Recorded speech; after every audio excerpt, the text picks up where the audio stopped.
I'm Nasma Abdul Mohsen and welcome back to PSM News. United Nations Refugee Agency reveals 1 in 18 migrants crossing the Mediterranean Sea trying to reach Europe since the start of the year died in the attempt. In an interview with Reuters, a special envoy from United Nations Refugee Agency UNHCR for the Central Mediterranean, Vincent Kochel, said the figures were paradoxical as fewer were making the crossing overall, but the portion of deaths was rising as traffickers took greater and greater risks. He said in all, approximately 1,600 people have died since the start of January 2018. The number of deaths at sea has increased. It's about 1,600 since the beginning of the year, which is paradoxical because we have less people crossing, more people dying. It's a bit the mathematics here, but it's also traffickers are taking more risk. There are more interception by the Libyan coast guards, and we estimate that in 2017 1 person out of 48 trying to cross the central Mediterranean died in the Mediterranean Sea. And this year that proportion has dramatically changed to 1 for every 18 person crossing.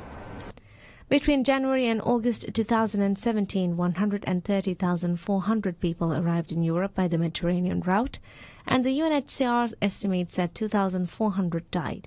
There were 68,000 people arriving in Europe during the same period this year, with an estimate of 1,600 deaths.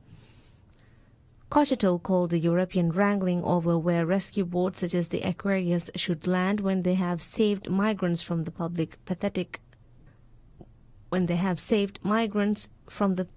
sea pathetic, calling on European leaders to be honest with the public about the manageable numbers arriving. Well, first, governments have to act responsibly. They need to tell the citizen the truth. This is a manageable situation, if it is managed.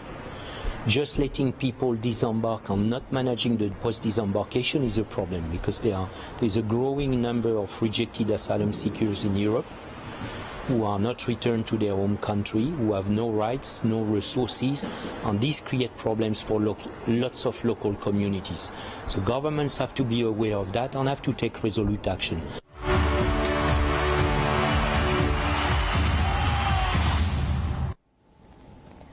Indonesia bid an emotional farewell to the 18th Asian Games on a rain-soaked evening at the Gelora Bung Karno Stadium in Jakarta, with the Olympic Council of Asia president hailing the event as a historical success.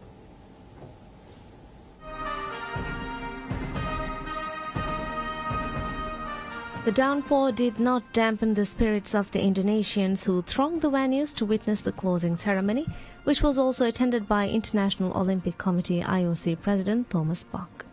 President of the Olympic Council of Asia (OCA) Sheikh Ahmad Al-Fahad Al-Ahmad Al-Sabah congratulated the hosts before declaring the games closed. Thank you, Jakarta. Thank you, Palembang. You did it. Although the sky teasing and crying, because we are very sad today, we must leave your beautiful country.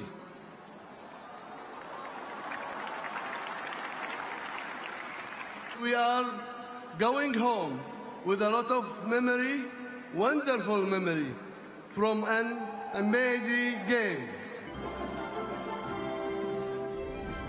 Like at the opening ceremony, a unified Korean team marched under a common flag, demonstrating the power of sports to forge camaraderie. The organizers did not try to match the grandeur of the opening ceremony and handed over the baton to Hangzhou, China, which will host the next event in 4 years' time. Alibaba founder Jack Ma and Olympic champion swimmer Sun Yang extended an invitation on behalf of the organizers of the next Asiad. The Jakarta Palembang event welcomed 11,000 athletes from 45 countries. China topped the medal table with 132 gold medals, with Japan coming second with 75, while hosts Indonesia accrued 31 golds to finish fourth in the standings. Buoyed by the success of hosting the Games, Indonesia has announced its intention to bid for the 2032 Olympics. Tokyo will host the next Summer Olympics in 2020, with Paris holding the 2024 Games and Los Angeles confirmed as hosts in 2028. Should Indonesia get the chance to host the Summer Olympics, it would become the fourth Asian country to do so after Japan, China and South Korea.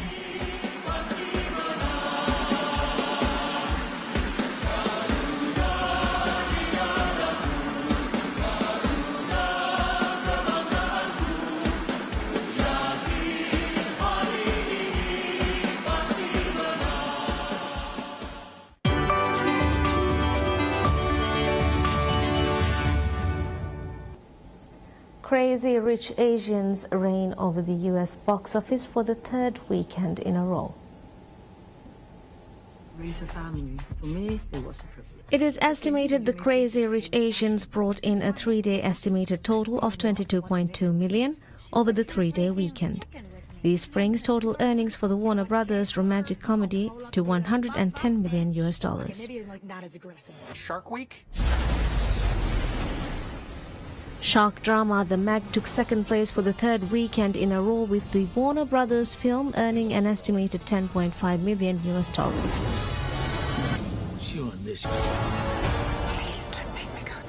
Tom Cruise's Mission Impossible Fallout came in third with earnings estimated at $7 million US. MGM's Operation Finale generated an estimated $6 million US over the 3 days after opening in theaters on Wednesday. But as a parent, you can help us with Sony's Searching came in fifth, bringing in $5.7 million US in estimated earnings for the holiday weekend. Here eat lunch alone On Thursday? every day. I know my daughter. That's all we have for you right now. Thank you for watching. Have a very pleasant day.